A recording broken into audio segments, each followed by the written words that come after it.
Bueno, bienvenidos a una sesión más de Revista de Nadas, en el que continuaremos con la lectura de Filosofía de la Redención de Philip Mailander. En esta ocasión la estética, los primeros 20 párrafos. Y nada, antes de comenzar, como solemos hacer, la cantinela. Queremos agradecer a las membresías de 099 del canal de Revista de Nadas de YouTube, a Imaginary Unit, Elena Roca, Alex Meza, Moisés Mansilla, Asmodai, Morcos y a los queridos amigos de la editorial Mutatis Mutandis, de los cuales han publicado recientemente este libro que he traído aquí, el de Capitalismo, una historia de terror, en el cual he tenido la suerte de participar en la edición del libro, y publicado escrito por John Greenway. Delicioso libro. Y nada, la siguiente fecha será la última del año, que es la del 13 de diciembre, que terminaremos la estética, que se encargará de presentárnosla Luis G. Mérida, el querido Luis G.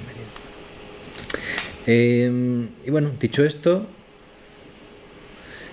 vamos con la estética. Bien. He hecho un resumen bastante resumido porque tampoco consideraba que había mucho contenido del cual sacar. Hay algunas cosas que son interesantes que seguramente comentaremos hoy, lo cual será, también quería recordar que será, mencionar que será una sesión un pelín más corta de lo normal, porque tenemos una serie de tiempos que se nos vienen encima, así que nada, seré bastante breve en la explicación y luego pues en la discusión pues tocaremos lo que tocaremos. Bien, la estética para Mailander la presenta como un estado específico, ¿no? Como una manera especial de aprender ideas, ¿no? Es una relación especial.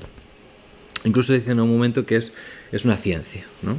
Yo lo he entendido como una exploración subjetiva, ¿no? En la cual se plantean diversos puntos de vista y al mismo tiempo se anclan una serie de reglas fijas, ¿no?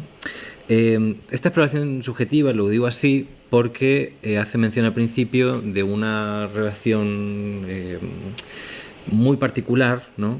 con la voluntad de vivir, ¿no? Es decir, los movimientos determinados, ¿no? En el campo de la estética, ¿no? El estadio estético, varían dependiendo de cada persona. Cada persona tiene una experiencia estética distinta, ¿no? Y por lo tanto, cada uno tendrá un acceso más sencillo o más dificultoso a la hora de enfrentarse a los objetos bellos o catalogar lo bello, ¿no? Juzgar las cosas como bellas o no, ¿no? Entonces, el interés es una medida en este caso, ¿no?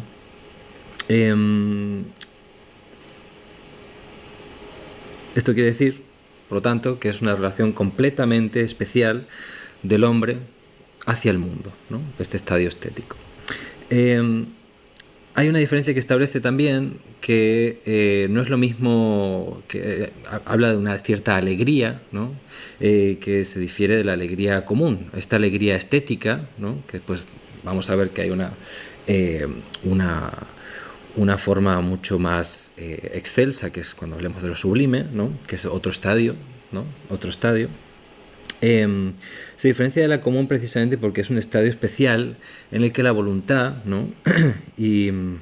Especial de la voluntad, perdón, en la cual, como dije, ¿no? Hay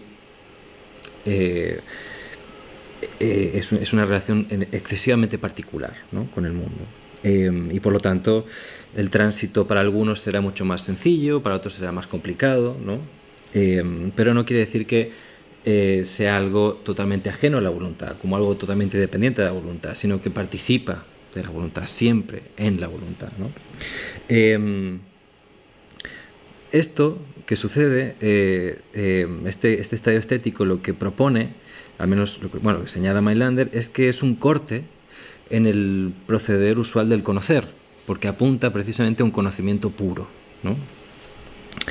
Pero siempre es conocimiento puro en la voluntad, ¿no? Nunca es independiente de ella. Estas ideas, esta forma de aprender las ideas, ¿no? Aprender lo bello, ¿no? La idea de lo bello, las ideas bellas, se fisicalizan, ¿no? Apelando a o partiendo de la cosa en sí, ¿no? Por ejemplo, el artista lo que hace es captar sensiblemente y objetualizar sustancialmente, ¿no? A través de, yo al menos lo entendí así, a través de un acto audaz, ¿no? Cuando percibe o capta esto, que estas son las primeras partes, que son un poco más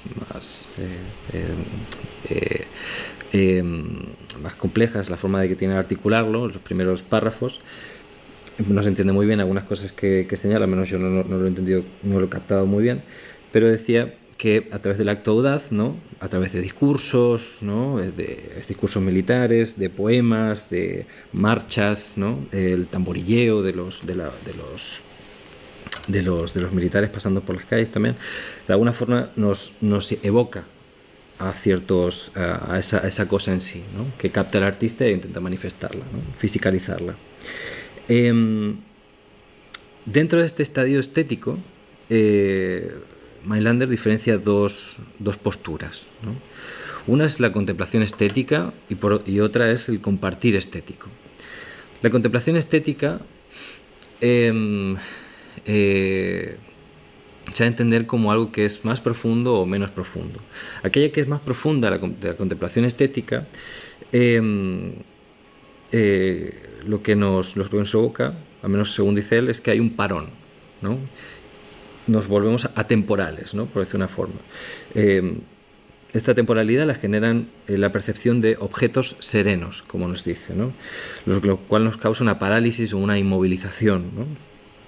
Dice, utilizando sus palabras, nos atrapa y encadena. Pero también hay una contemplación estética que es menos profunda, ¿no? Porque permite, o es un poco más porosa, porque permite que el objeto se ponga en una relación temporal, ¿no? Sentimos el fluir del presente, ¿no? En este caso, ¿no? Si el otro era atemporal, se cancela absolutamente todo, hay una especie de burbuja, ¿no? En este caso todavía sigue percibiéndose el transcurrir, el fluir del tiempo. La otra postura, que sería el compartir estético, dentro de este estadio estético, lo entiende de la siguiente forma, ¿no? Que el sujeto y el objeto vibran a la misma, con la misma voluntad, ¿no? La voluntad del objeto y del sujeto vibran a la misma voluntad. Por lo tanto, hay como una especie de vals, ¿no? Se mueve al mismo tune. Este compartir, según dice, nos devuelve a nosotros, ¿no? Acompañamos al objeto, ¿no? No nos quedamos prendados por el mismo, ¿no? No se genera esta cápsula, sino que estamos acompañándonos, acompasándonos con ello, no estamos danzando con el mismo. Y de ahí el compartir, ¿no? Porque estamos compartiendo la existencia con el objeto, ¿no? Estamos sintiendo el mismo objeto. No nos convertimos no hay una disociación, por decirlo de una forma, como sería la contemplación estética profunda. Después de estas dos posturas, también señala una tercera, que sería ya una exacerbación de estas dos, que vendría a ser el éxtasis estético. El éxtasis estético partiría de estas dos posiciones, ¿no? Que sería la contemplación estética, el compartir estético, y luego iría hacia su elevación, ¿no? Una alegría, un júbilo, dice él, un valor, esperanza, anhelo, y creo que esto queda más claro, ¿no? Que es como un estímulo muy apasionado de la voluntad, ¿no? Es cuando sean estados propios de la locura, entiendo yo, ¿no? O próximos a la locura. Pero bueno. Entonces, siguiendo con los capítulos, nos señala que, bueno, es algo que ya dije al principio, que es que cualquiera puede acceder, cualquier sujeto puede acceder a este estado, ¿no? Puede acceder con más o menos dificultad, pero se puede acceder, ¿no? Y al mismo tiempo, cualquier objeto puede ser considerado estéticamente. Cualquier objeto puede ser enjuiciado como bello o no bello, ¿no? Y todas sus todas sus categorías, ¿no? que envuelve el juicio. Ahora hay un momento en el que nos empieza a hablar, primero nos hablará del objeto bello y luego pasará a hablar del sujeto, de la subjetividad, del juicio estético, ¿no?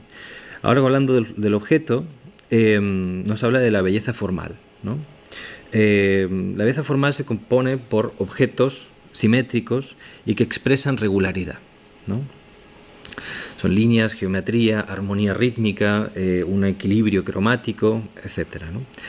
Y señala que solo el objeto puede ser bello, ya que en él se van a fundir, ¿no? Casan el fundamento de lo bello, que sería la cosa en sí, ¿no? Y por otro lado, también vemos en eso lo bello subjetivo, ¿no? Que es algo que vamos a tratar ahora después, que será parte del sujeto, ¿no? Pero al mismo tiempo hay una relación de dependencia, ¿no? Del sujeto y el objeto, en este caso, ¿no? Sin un sujeto, de todas formas, no existiría lo bello, ¿no? Pero claro, el propio Mailander se pregunta lo siguiente, ¿no? ¿Cuál es el fundamento de lo bello? Independientemente de lo bello subjetivo, ¿no? Y nos habla de el movimiento armónico, ¿no? Lo armónico se manifiesta, lo armónico manifiesta el movimiento del paso desintegrador de lo simple a lo múltiple, bueno, a la pluralidad, más bien. Es decir, pasar de una unidad simple, la unidad simple al desintegrarse se generan infinidad de prolongaciones de la misma, que por ende deberían, al mismo tiempo como pertenecen a la misma, deberían ser armónicas o pertenecer a esta idea o esta unidad simple, de donde nace toda esta armoniosidad, por decirlo de una forma, porque participan de la misma, porque provienen de la misma, ¿no? Entonces, ¿qué sucede con esta manifestación de un armónico, ¿no? Porque hay no solamente sujetos a los que les cuesta más, o hay objetos que son más difíciles de percibir lo bello, o son más difíciles de enjuiciar, etcétera, ¿no? Y la razón por la que se torna algo más difícil de ser enjuiciado como bello, o estamos capacitados para percibir esta armonía en los objetos, o por parte del sujeto, de venir un sujeto armónico con el esto, ¿no? Como dije antes, con el compartir estético, se da precisamente porque en la vida orgánica reinan la lucha por la existencia y, yo lo que he entendido, sus intensificaciones. Es decir, hay una lucha por la existencia constantemente, y al mismo tiempo hay focos de intensificación de la propia lucha, ¿no? En los cuales la belleza pues está prácticamente invisibilizada, ¿no? Por lo tanto, lo que aporta esta lucha de existencia es distorsión, y por lo tanto, cuanta más distorsión, menos belleza se va a poder ver. Y al contrario, ¿no? Cuanto menos distorsión hay, ¿no? Más pura se va a presentar la belleza, más clara se va a presentar la belleza. Bien, después de tratar el objeto bello y intentar tratarlo de forma totalmente independiente de la subjetividad, con el movimiento armónico, pasa al juicio estético. Lo bello subjetivo, ¿vale?, aparece cuando se sigue el movimiento armónico, llegando a tornarse norma y espejo de todo movimiento del mundo, ¿no? Desarrollándose sin obstáculos, ¿no? Se genera una especie de santuario, ¿no? Un lugar puro, ¿no? En el cual la captación sensible de alguna forma se ve sin estas distorsiones de las que hablábamos antes, ¿no? Permitiendo así señalar qué es bello y qué no, ¿no? Sin estas impurezas, pues se puede acceder a este plano. Por lo tanto, este santuario también se entiende que el juicio, cuando se establece, parte de un cierto desinterés, ¿no? Es decir, cierto desinterés quiere decir que no hay impulsos sexuales involucrados, que no hay un cálculo de valor de mercado, que no hay una pulsión por decorar con esto, ¿no? Ubicarlo en otro lugar, sino que se busca precisamente capturar el movimiento armónico que se halla en el objeto, ¿no? La cosa en sí, ¿no? y juzgarlo a partir de ahí, ¿no? En cada juicio, por lo tanto, se objetiva el fundamento de lo bello, ¿no? Bien, para llegar a este juicio, también señala otra cosa que es interesante, es necesaria una cierta educación, ¿no? Cuanta más educación se tiene, cuanto más se afila la percepción o la capacidad perceptiva, la capacidad de alejarse o purificarse de estos intereses, ¿no? Se afila lo que él llama el sentido de la belleza, ¿no? Y por lo tanto se puede alcanzar un auténtico sentido, un sentido auténtico, ¿no? Con el cual, según dice él, este sentido auténtico no se equivoca jamás. O sea, el juicio es valedero ahora y para siempre, ¿no? De ahí supongo que también se extraerá la idea de los clásicos, ¿no? Los clásicos en literatura, los clásicos en el cine, pues ahí pues es algo que es indiscutible, ¿no? Ahí hay alguien que aporta un auténtico sentido de qué es lo lo bello, ¿no? A través del juicio. Bien, ¿qué podría ser este auténtico sentido, ¿no?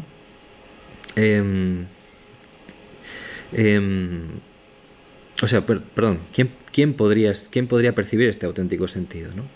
Hay un momento que habla sobre el alma bella, ¿no? El alma bella sería la conjunción entre una voluntad y un espíritu que están en armonía, ¿no?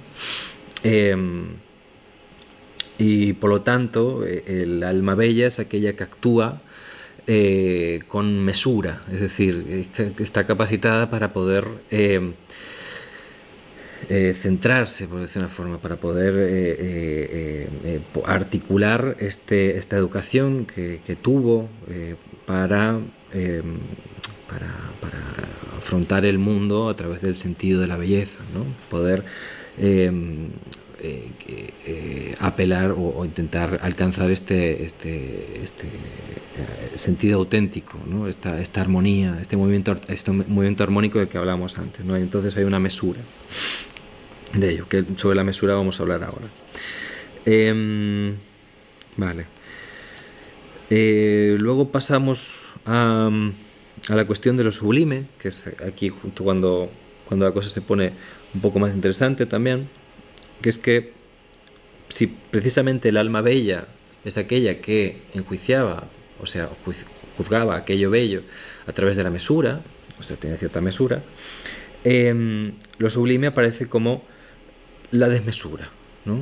Algo que lo diferencia precisamente del estadio estético, ¿no? De hecho, va a llamar a lo sublime, lo sublime va a tener su propio estadio, ¿no? Que será el estadio sublime, básicamente. Lo sublime sería la repulsión del sujeto por el objeto, devolviendo al sujeto a su lugar. Es decir, el objeto no admite su captación estética, ¿no? Y por lo tanto lo es devuelto a su lugar de origen, ¿no? El objeto puede invocar temor, puede invocar miedo, pánico, pavor ante la muerte, ¿no? Y entonces esta repulsión pues devuelve al sujeto a la contemplación de sí mismo, ¿no? A la conciencia de su propia vulnerabilidad, ¿no? Que después vamos a ver cómo de estos también se genera de forma ilusoria, ¿no? de forma fantasiosa el carácter sublime, ¿no? Pues bien,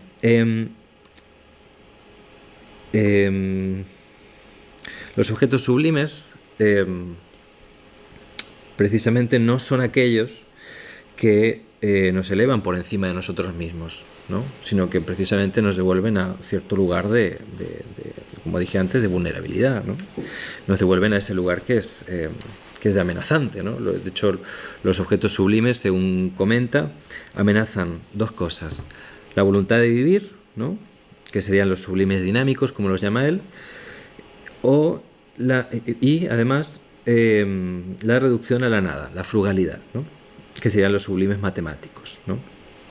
Ante esta amenaza, lo que se provoca es lo que provoca en el sujeto es una huida ilusoria, ¿no? Esta huida ilusoria lo que consiste es en una creencia inconsciente en la inmortalidad, en la superación de cualquier peligro, ¿no? En el desprecio de la muerte, ¿no?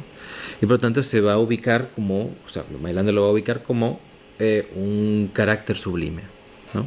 Lo cual define como héroe sabio o héroe sabio, ¿no? El héroe viene a representar precisamente aquel que supera el miedo a la muerte, ¿no? Como veis, estamos hablando de otra cosa que está muy alejado del estadio estático, ¿no? Esto es estadio sublime todo el rato. El héroe es aquel que supera el miedo a la muerte y por lo tanto puede enfrentar al objeto, puede volver al objeto, por decir una forma, ¿no? Luego el sabio es aquel que se da cuenta que la vida carece de valor, por lo tanto le da igual y va hacia adelante, ¿no? Vuelve otra vez a contemplar el objeto. Y el héroe sabio, que en este caso sería el más sublime, según él, según Mailander, considera su vida como un arma valiosa para luchar por el bien de la humanidad. Es decir, es quien porta el ideal de humanidad, bueno, lo usa para pelear por la misma, ¿no? Bien.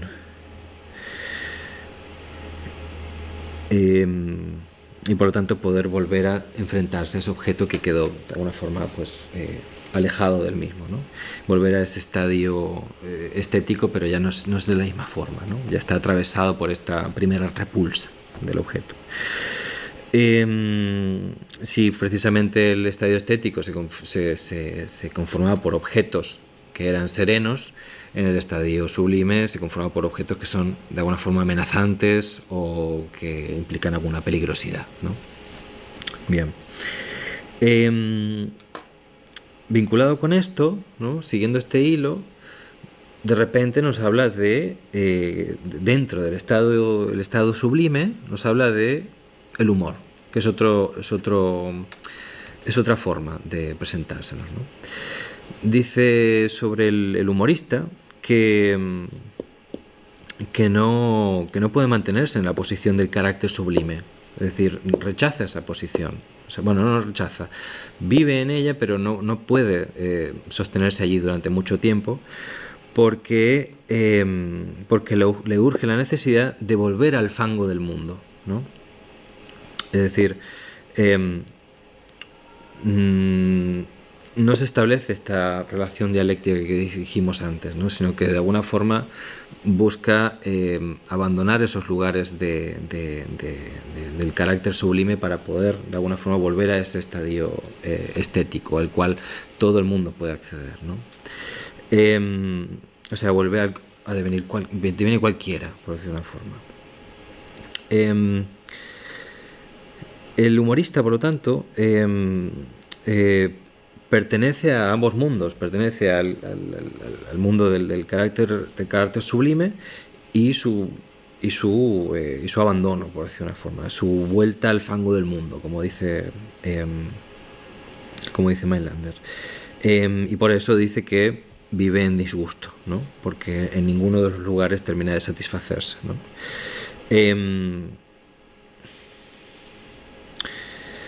Por lo tanto, se halla entre el carácter sublime y el hombre común. Eso es lo que dice. No termina de quedarse con ninguno de los caracteres sublimes, ¿no? Porque, como todo el mundo, posee una voluntad hambrienta de vivir, ¿no? Por lo tanto, no hay que superar ningún miedo a la muerte, la vida no carece de valor, sino que de alguna forma necesita darle valor a la vida, necesita no superar el miedo, sino vivir el miedo, ¿no? Es algo que lo humaniza, por decirlo de una forma, vuelve al fango del mundo, como decíamos antes, ¿no?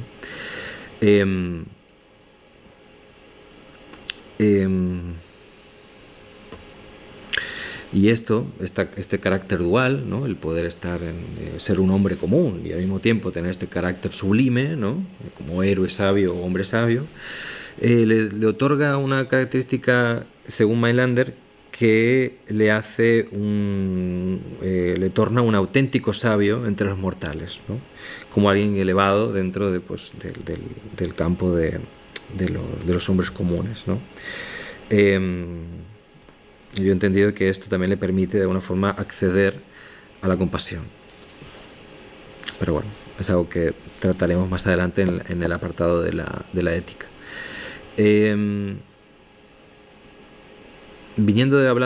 Sigue hablando del humor un rato más, pero me gustaría seguir hablando de lo cómico y sus subdivisiones, ¿no? ¿Qué es lo que el humorista encuentra cómico, ¿no? Mailander lo divide en dos apartados, lo sensible y lo abstracto. Lo cómico vendría a ser lo que se conoce comúnmente como el slapstick o la exageración, el vodevil, las imitaciones, las parodias, ¿no? Y lo abstracto, lo cómico abstracto, sería aquello que disrumpe, genera cambios, discrepancias con la medida subjetiva, ¿no? La desproporción, lo disonante, lo arrítmico, etc. Ejemplos, hay un montón de ejemplos que pone sobre esto, sobre lo cómico abstracto, que son la ironía, la sátira, el chiste, la acción enloquecida, ¿no? Juegos de palabras, etcétera, ¿no? De alguna forma desquician la habitualidad, ¿no? del día a día, ¿no? Entonces, según comenta, el fundamento de lo cómico reside en la discrepancia en la medida y lo medido, ¿no? Para alguien, ¿no? Obviamente, aquel que está habituado como se vería, como dije al principio, ¿no? Lo bello se define precisamente por la medida y por una cierta habitualidad, por una ¿cómo era? Una repetición, ¿no? Algo que se mantiene a lo largo del tiempo. En este caso, lo cómico vendría a ser aquello que corta constantemente, ¿no? Lo cual pertenece al campo de lo sublime precisamente porque es algo que también nos pone en movimiento, en tracción, no nos pone en un lugar con objetos serenos, sino que precisamente vienen a cuestionarnos o a sacarnos de nuestras casillas, o a sacarnos de nuestra habitualidad, ¿no? Y por lo tanto, para alguien que se encuentra con este desafío, ¿no? Pues puede tener una salida cómica y no necesariamente tiene que ser algo por lo cual temer su muerte, ¿no? También es otro aspecto dentro del estadio de lo sublime. Y por último, algo que acabo de comentar, que era que solo el humor, según señala Mailander, solo en el humor, podemos hallar un estado moral de la voluntad, ¿no? Que es a través de la compasión, que es algo que ya resonará cuando hicimos el repaso por Schopenhauer, ¿no? Sobre la compasión, como dije antes, va a hablar en el apartado de la ética, que creo que es el siguiente, creo que toca después de cuando terminemos esto vamos a ir a la ética. Y bueno, hasta aquí sería el capítulo, el párrafo 20.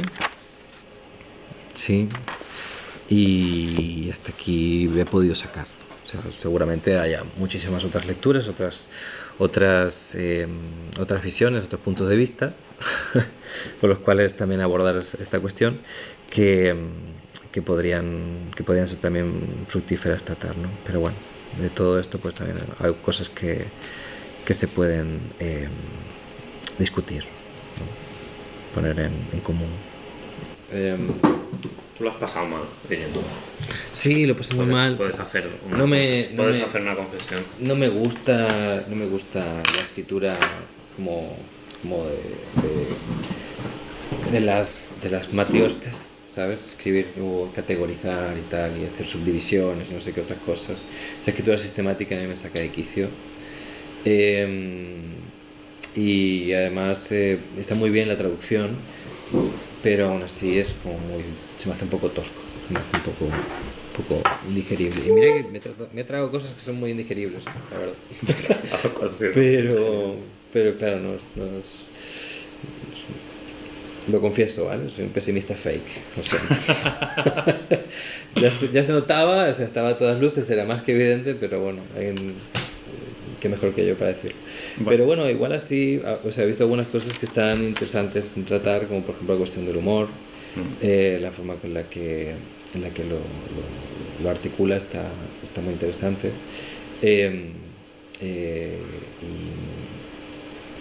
Y cómo el héroe sabio puede ser también una figura que es como se utiliza a sí mismo como salvador de la humanidad también. También puede ser nada de esto. Elon Musk también es un héroe sabio, se cree un héroe sabio. ¿Qué dices? Sí. Pues no sé, a ver, yo entiendo también que desde el punto de vista, digamos, de un lector contemporáneo, sobre todo si buena parte de tu formación es sobre todo en filosofía contemporánea, es un poco, no lo sé, es un poco como si estás acostumbrado a leer, en fin, cualquier cosa que se esté escribiendo ahora, no sé,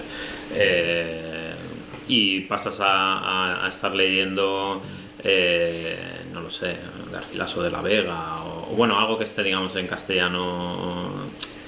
A ver, es una analogía un poco de aquella manera, pero claro, para que nos entendamos, quiero decir, ya no lo digo solo por el tema de la fijación de las grafías, que eso, quieras o no, las palabras, sino más por el estilo, ¿no? La forma en la que está escrito.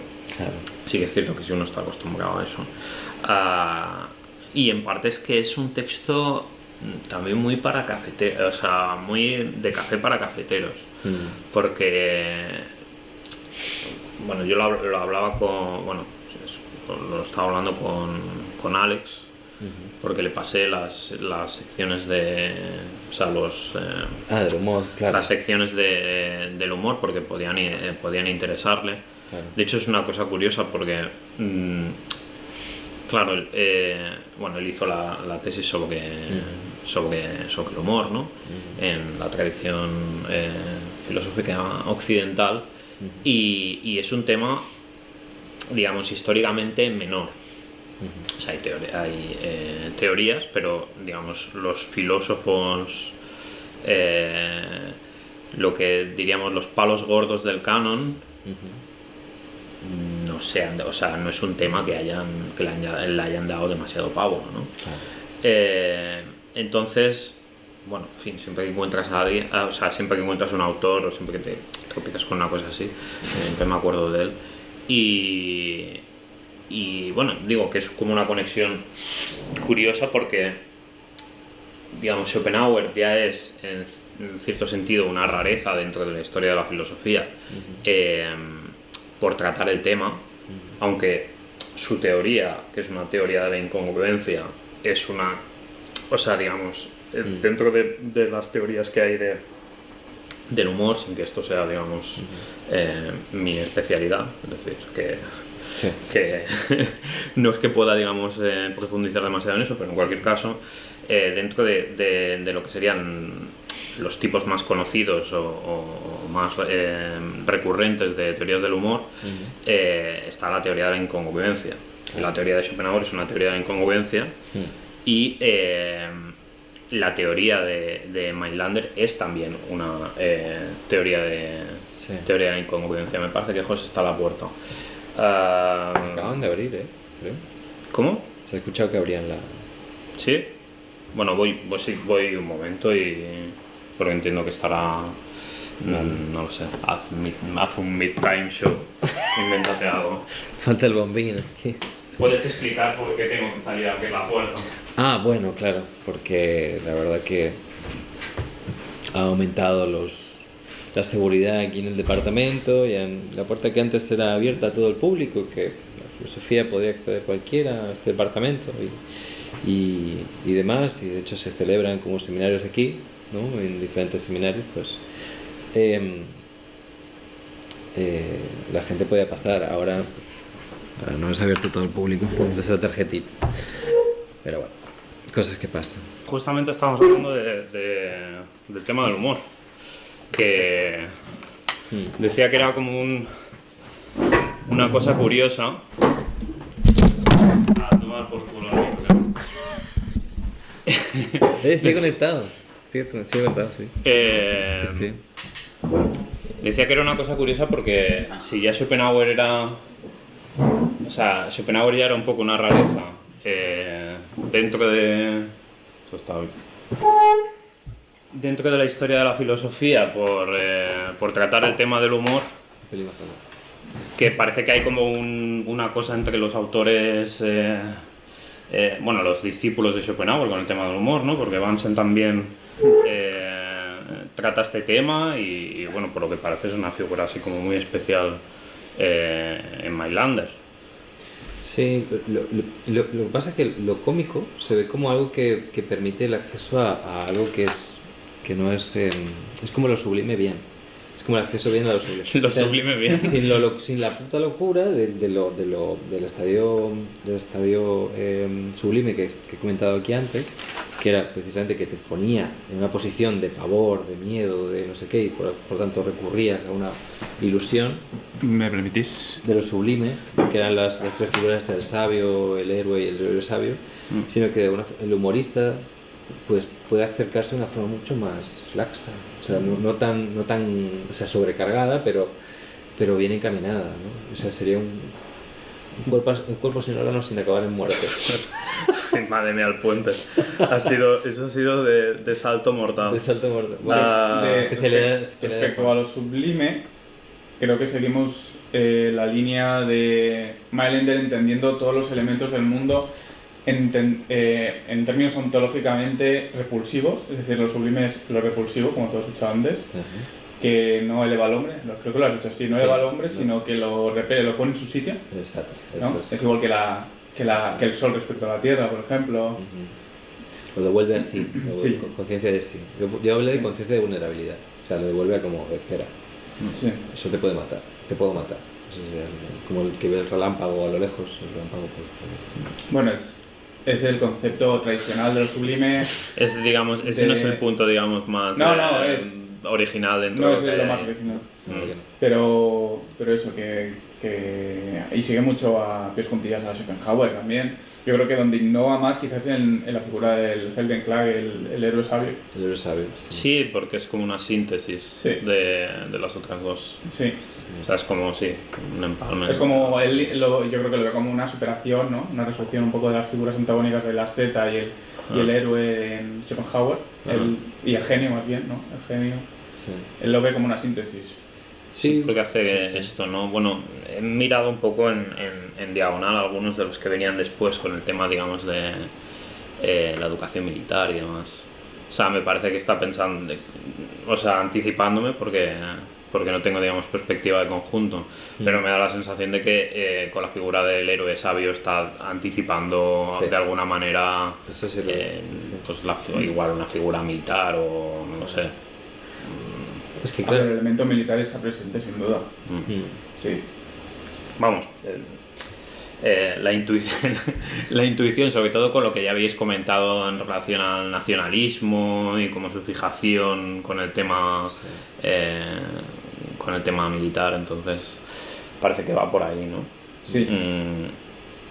No sé, justo estábamos comentando, digamos, el, entre comillas, malestar de Juan, digamos, en la lectura, porque ya empieza a ser como de café para es como café para cafeteros, y es cierto, porque, o sea, yo no sé los otros dos volúmenes, pero este en concreto es que realmente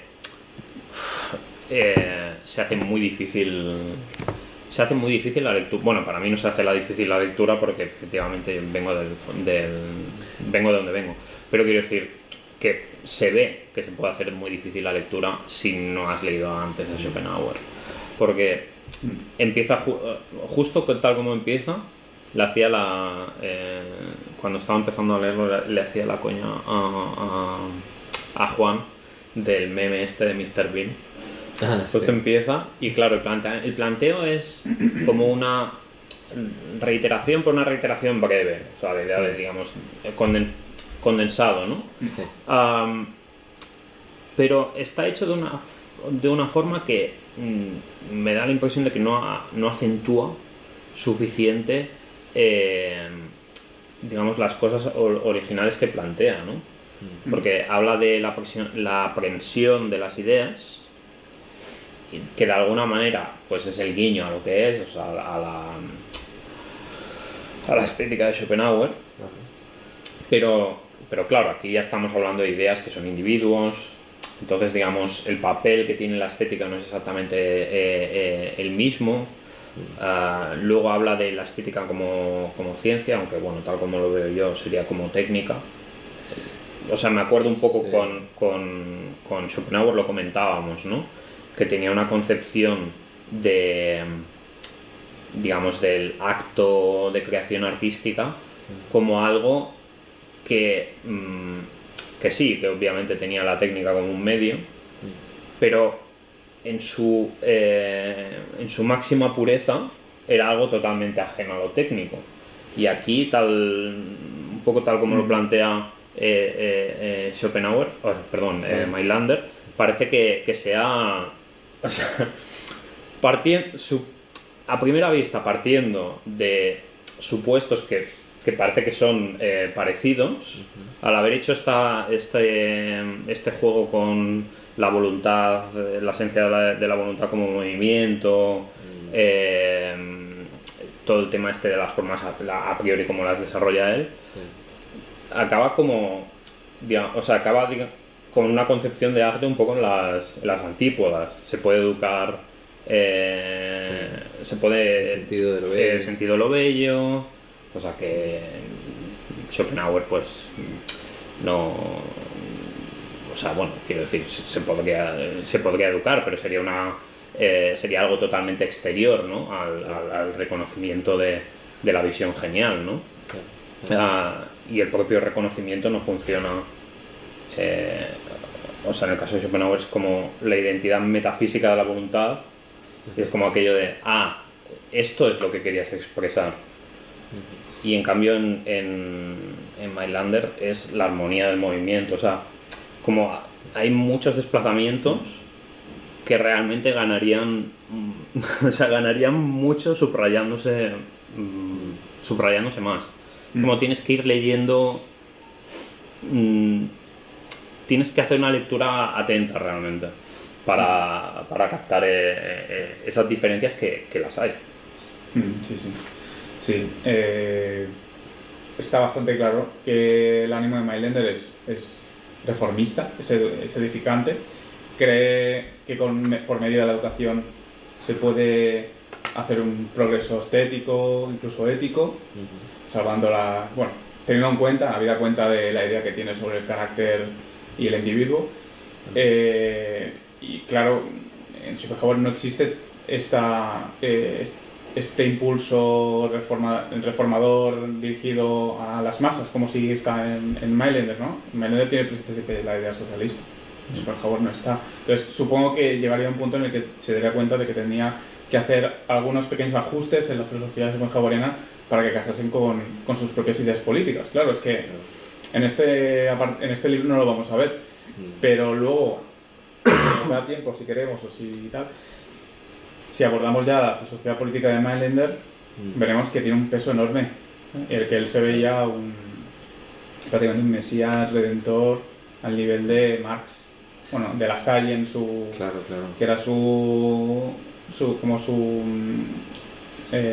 ¿cómo se diría? Pues su modelo Su político. referente. Sí, su referente. Y él tenía esa intención con su filosofía. Claro, y después respecto a la falta de desarrollo de muchos de sus argumentos y principios y tal, aparte de la cuestión del apresuramiento de haber escrito esta obra en unos pocos meses, de no ser un filósofo académico, Sí, esto lo hemos hablado. también es que yo creo que es un filósofo que entraría como dentro de la tipología filósofo, a ver, habría quien no estaría de acuerdo conmigo, un poco filósofo intuitivo, filósofo precursor, intuicionista, que le pasa, bueno, es una cosa que le pasa a muchísimos literatos y filósofos, que abren un camino, un sendero con fogonazos de ideas, que en este caso todavía, pues claro, Bansen sí lo hace, ¿no? En la cuestión del aforismo, pero Weinländer quizá no se le ocurrió que su terreno, el terreno donde podía hacerse más fuerte era en el del aforismo, porque realmente hay partes del libro que están tan desconectadas entre sí, tan desvinculadas, que llegarías a pensar, mira, si lo hubieses hecho en forma aforística tendría incluso más peso y hubieses podido darle un barniz Sí, lo que más, hablábamos más intenso, de más, las partes sí. y de la forma. Que ahí pues Mailänder, por esa voluntad de construir un sistema, esa manía sistemática que había tanto en la época, quiso hacer un sistema y le salió como le salió. Y creo que la estética es de las partes menos interesantes que hay en Mailänder, porque es la que carece es la parte que carece de intuiciones, o sea, la más débil en este apartado, más llana, más tradicional, aunque rompa en muchos aspectos con Schopenhauer, aunque la idea, por ejemplo, de arquitectura tampoco sea... Claro, a eso no he llegado yo todavía. Sí. Bueno, quiero decir que no era la parte que tocaba, habrá que ver cómo encaja todo el tema de... No hace tanto hincapié en el hecho este de las... de la... Pero bueno, mucho espacio... Quiero decir... ¿Cómo era en Schopenhauer? Que la arquitectura debía exhibir, ¿no? Mostrar los caracteres de las fuerzas más primordiales, ¿no? Y bueno, aquí todos son fuerzas, así bueno, que... sí. Pues aquí no tanto, aquí no tanto. Puede que el tema de las disciplinas quede... Es que, claro, del 21 al 36 en realidad no hay tantas páginas. Eso también le juega en contra, porque quieras o no, Schopenhauer se extiende mucho más en el desarrollo. Pero vamos, que para mí el tema fundamental es el hecho de no subrayar lo suficiente las partes originales, o sea, digamos, las partes, las consecuencias originales que se... Pero es que quizá ni él era consciente de las partes que eran originales o más interesantes de su obra. Realmente, si te fijas en libros de la época, un poco proceden de la misma manera, que es... con la escoba, es recogiendo sin citar a nadie, recapitulando, añadiendo, apostillando, y luego el trabajo de discriminación es del lector. Claro, eso va en detrimento de su valor como pensador, pero tampoco es una cosa claro, única pero de Mailänder. El punto es que si tienes, digamos que, entre comillas, condensar o triturar, entre comillas, el texto, al final, claro, estamos hablando también de una sección muy pequeña, pero en 20 secciones, que igual se te puede quedar tranquilamente, digamos, cosas que no sean reiteraciones, igual se te puede quedar tranquilamente en 2 páginas. Y claro, eso, digamos, a la hora de decidir leerlo y dedicarle el tiempo, a mí me está pareciendo, digamos, las partes que me parecen interesantes me están pareciendo muy interesantes. Pero las partes que no me parecen interesantes también me están pareciendo muy poco interesantes. O sea, es totalmente... es irregular. Es totalmente... es irregular. Porque el tema del humor me parece que está como muy bien tratado y con bastante sencillez dentro digamos, del espacio con el que tiene que trabajar, por el tema de, tú decías, como la figura del humorista. Yo no lo había visto tanto en relación con lo sublime, más que nada porque el paralelismo es como muy, no sé cómo decirlo, tampoco tiene tantas consecuencias el paralelismo entre los dos estados, porque al final es casi una cuestión de, pues en lo que en uno es discrepancia o incongruencia, en el otro es desproporción. O sea, es decir, uno es una relación de proporción y el otro es, casi podríamos decir, una decepción de expectativa o algo por el estilo. O sea, digo, lo cómico. Inhabitualidad. Y casi que la figura del humorista o sea, el planteo no lo mismo que en lo anterior, ¿no? El planteamiento no subraya lo suficiente que son dos cosas distintas, pero claro, la figura del humorista no es la del cómico. O sea, quiero decir, hay como dos fases. El estado estético sería el de lo cómico, que es, digamos, el de esa incongruencia, pero luego es como un movimiento con dos fases y sales del ámbito estético y vas, digamos, podríamos decir al ámbito de, no sé si llamarlo, de los sentimientos morales, porque lo cómico te puede hacer que te indignes, o puede hacer que te rías, o lo que había señalado, puede hacer que te compadezcas. Y me parece que está como muy bien ese juego, porque aunque, yo qué sé, hay momentos en los que con el tema de la comedia física está, digamos, o sea, a la luz, digamos, de ciertas sensibilidades actuales, parecería que está justificando la chanza a, yo qué sé, pues a los gordos, a los bajitos, a, yo qué sé, en fin, cuando habla de las desviaciones, la desviación normal, de tipo normal, ¿no? Pero, claro, es eso. O sea, la chanza, la burla o lo cómico que pueda haber en eso se ahogaría en esa segunda fase. Es decir, cuando sales podría perfectamente parecerte de mal gusto, pero por razones éticas, no por razones o sea, no por razones estéticas o cómicas. Sí, esos son los saltos que pega también. En varias ocasiones dice que se pasa del estadio, bueno, de lo que puede considerarse del campo estético al campo ético. De ahí que trate constantemente la figura de la compasión a través del cómico, la posibilidad de la compasión dentro del cómico. Pero eso es un salto. Es como una figura, claro, es una figura que se puede mover, claro, entre las dos. Claro. Y el otro aspecto interesante es que la figura del humorista te hace pensar en la del pesimista, porque dice, ahora parafraseo, pero básicamente que si el conocimiento de que la vida no vale la pena no llega a la sangre, no hay, digamos, un salto al ámbito ético. Es decir, que uno podría tener un conocimiento abstracto, uno podría tener un conocimiento abstracto de que la vida no vale la pena, pongamos o sea, hay como una cierta coincidencia, me parece que hay como una cierta coincidencia, puede haber una cierta coincidencia entre el pesimista y el humorista que no, digamos, que no llega a ese punto, porque bueno, en general pues la mayoría de vidas de pesimistas no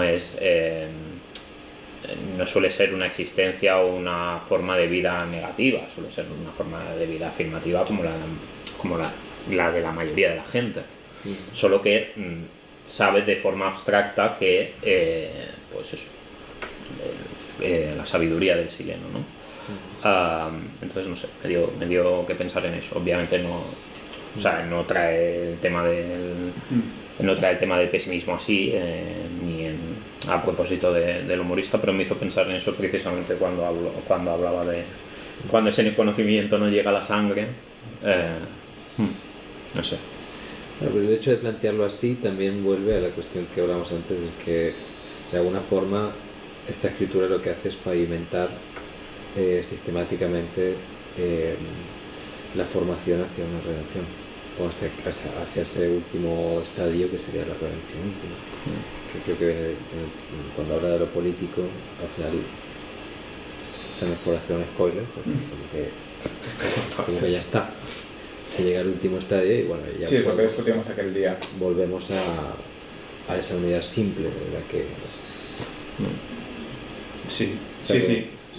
La forma que tiene de plantearlo, o sea, al menos de cómo ubica a los personajes, con el héroe sabio, el humorista y tal, da la sensación de que está escogiendo cuáles serán los los que pivotarán Los personajes, ¿no? claro, los que pivotarán la dirección hacia allí. O sea, en esta sistematización también hay una teleología, inevitablemente.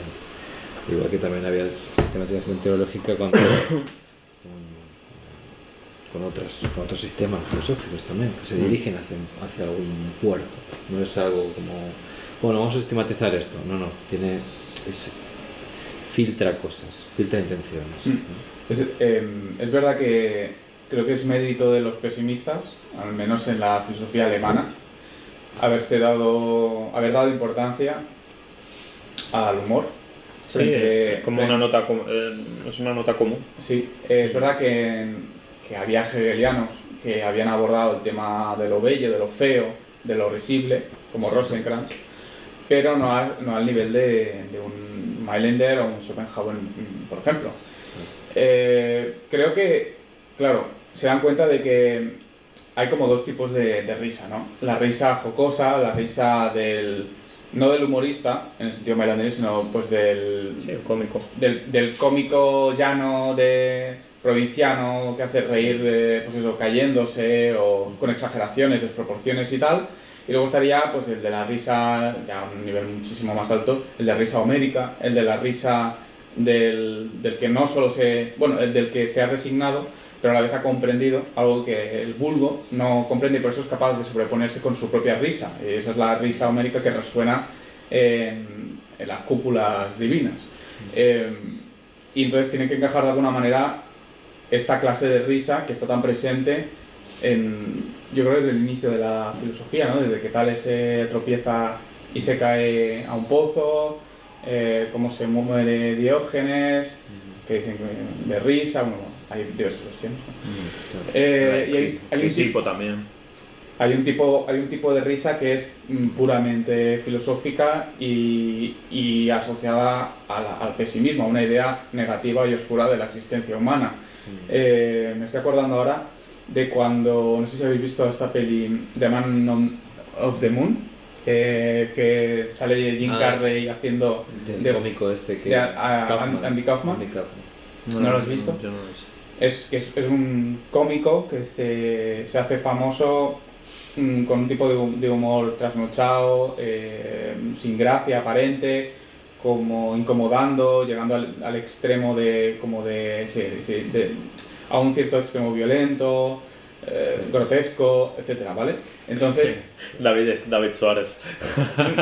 pero todavía más inquietante porque David Suárez tiene una voluntad como de hacer reír y este tipo parece que te esté increpando, te esté intentando causar como una reacción violenta, un poco malestar. Y al mismo tiempo no sabe lo que está haciendo, pero porque incluso parecería como un poco justa inteligencia, ¿no? Que incluso parecería pues hay un punto que es el final de la peli, tengo que destripar. Spoiler. Que no es demasiado destripe. Que él cae en su propia broma, en realidad, cuando le detectan un cáncer y se cree que hay un gurú en un país, en la India o Filipinas, no recuerdo, un país de Oriente, y llega ahí y hace cola y cuando llega al gurú, que hace imposición de manos y tal, se da cuenta, porque lo ve así de soslayo, se da cuenta de que en realidad antes de aplicar su mano sobre los abdómenes de las personas, se mancha de alquitrán las manos y hace como que les saca el mal que tienen. Entonces él se da cuenta de que ha caído en una broma que él no se esperaba y se ríe, y esa risa que se desata es como la negación de lo que él ha representado en toda la película, porque ha sido víctima del humor que él pretendía imponer sobre los demás. O sea, que ha habido como entonces yo entiendo que esa risa última de Jim Carrey, del humorista, es la verdadera risa, es la primera risa de verdad y la risa más importante, que es la de la comprensión, la de él se ha pasado la vida como intentando hacer ver que los demás viesen que la vida es una broma, incomodándoles, llenándoles de barro, puteándoles, y al final él, sin él ser consciente de verdad, hasta que su vida estaba en juego y ha sido víctima de una broma todavía mayor que al final acaba con su vida. Entonces él se ríe, como que es como una risa de resignación, de comprensión, de lucidez, es la risa homérica. Y yo la interpreto así. Y creo que es ese tipo de risa, la del sabio, vamos, que incluso puede romper en un bruto, en un tonto en determinado momento, cuando tiene un rayo de lucidez, de auténtica comprensión, cruza por su mente. Claro. Siempre me interesó esa peli porque yo la vinculaba mucho a la estética de la risa de los pesimistas. Además es un tipo, tú lo has visto, ¿no? Es un tipo como medio deprimido también, como que no sabe qué hacer con su vida, y prueba con eso, se hace famoso así, jodiendo a la gente. Sí, la verdad que sí. No porque un pesimista tenga que joder a la No, gente. ya. Bueno, también en el cine funcionan mejor las exageraciones, las caricaturas, quiero decir. Sí. Es una cosa del efecto, hace más efecto, sí, es más exagerado. Pues yo estaba, bueno, no sé, se me ocurría preguntarte, porque ya que tú puedes responder, Bueno. ¿cómo es el juego del humor en Bunsen? ¿Es algo parecido a lo que hace Mailander o? Claro, como Juan ha dicho, en Mailander todo está orientado, todo es conducente a la redención, todo tiene que encajar en el momento de la redención. Pero en Bunsen, como no hay redención, el humor tiene otro tipo de consistencia, que es la consistencia de evidenciar la contradicción. Entonces, el humor lo único que hace, o sea, la función que tiene en la vida del ser humano es la de mostrar con mayor evidencia posible, incluso exuberancia, que la realidad está atravesada por la contradicción. Entonces, le da también muchísima importancia a la figura, pero no es una figura del humorista, es una figura de filósofo humorista y también hace la crítica al humor llano, bajo, y le concede muchísima importancia, claro. Pero quizás la diferencia sería la meta del humor. ¿Qué pretende demostrar el humor? Pues la esencia de la realidad, que es humorística. Bueno, claro, ahí probablemente echamos en falta a Adri, porque seguramente podría hablar del tema de lo soteriológico. Sí. Bueno, el hecho de que, claro, si en Bunsen es, digamos, el que está en el extremo más, bueno, en fin, de que no hay redención, de negación de la redención, claro, el planteamiento tiene que ser, el propósito tiene que ser distinto, ¿no? Todo tiene que confirmar, por así decir, los postulados de la dialéctica real que él propone como explicación a la realidad y los procesos de la realidad. Que no es la dialéctica ni materialista ni hegeliana, todo tipo. Tenéis un artículo mío en el segundo número. No sé. Yo tengo alguna cosita más. Bueno, igual Os azuzo. ¿Cuándo nos vamos? Pues, Bueno, a mí me iría bien irme a menos cuarto, me iría bien. Yo podría hacer un ratito más, pero vosotros, menos cuarto. ¿Va bien? Yo soy tu escudero ahora mismo. Pues menos cuarto. El support. Espera. ¿Está allí? ¿A dónde? Sans. ¿Dónde vais? No llegas. A ver qué sería. Pues entonces... ¿Seguro? ¿A Sans? Pues son tantas, ¿no? No sé. ¿Cuántas ya? Pues sí. Todo depende de lo puntuales que quieras llegar. Vale, pues entonces... espera un momento. ¿Qué te quedaba en el tintero? Lo dejamos así. No, bueno, temas de... Bueno, aquello de que es... Por algunos momentos tiene esa necesidad de hacer las cosas que tengan que encajar por narices en digamos, en la estructura que ha ido, digamos, desgranando, y hace como una suerte de deducción trascendental de las formas de lo bello, ¿no? Y de las formas de lo cómico a partir de las formas a priori del sujeto. son o sea, algunas extravagancias que me parecen simpáticas. Sí. Pero bueno, en fin, no sé, cosas un poco de sacarle un poco más de punta, pero si vais, ¿cómo es esto? Si vais. ¿Por qué no lo sacas la próxima? Es que es interesante esa parte. Sí, no, puedo hablar como la próxima me va a tocar a mí, se puede hablar de. O sea, puedo retomarlo si hace falta. Si te acuerdas. Pues nada, vamos a hacer los últimos recordatorios y ya está. Pero ya está. La entrada y la salida. Joder. Venga, va. Membresía desde 0,99. Bueno, agradecimientos a Imaginary Unit, Elena Roca, Alex Mesa, Moisés Mansilla, Asmodai, Morcos y a los amigos de la editorial Mutatis Mutandis. Guapos. Esto ha salido ya. Recientemente ha Esto salido ha salido esto y dentro de poco, a la primera semanita de diciembre, va a salir Métele un zoom guapo ahí. una cosita muy rica. Si estáis atentos a las stories de Instagram, Dios, qué mal, me siento un influencer. Pues vas a enterar. Este libro aquí ya saldrá a la venta, El capitalismo, una historia de terror, de John Greenway, que colaboré, por lo tanto hay también mano y ojo mío. Y la próxima Sesión es el día 13 de diciembre. la próxima fecha es 3 de diciembre. Y seguiremos con la estética. Que será la última de este año, porque también será celebración de que hemos cumplido otro año de seminarios. Sí. Y vamos a tomar un poco de champagne, o lo que se venga, Y nada, muchas gracias a los que estén por ahí, espero que les haya gustado esta sesión, como todas las anteriores.